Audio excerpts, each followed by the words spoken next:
Mag-ihaw tayo ng liempo. Ayan.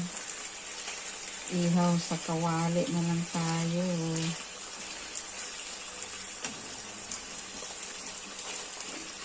Dito pa lang sa kawali. Ihawin. Pinalambot ko muna sa binabad na sauce. Ayan.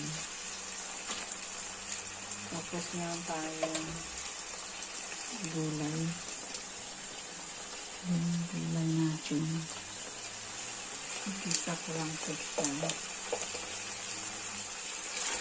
Tapos haluan ko ng konting bagoong yung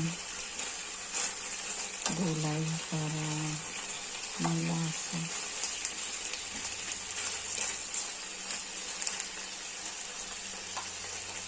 Ayan, medyo pa lutong-lutongin muna natin guys. Ay, wala na pala.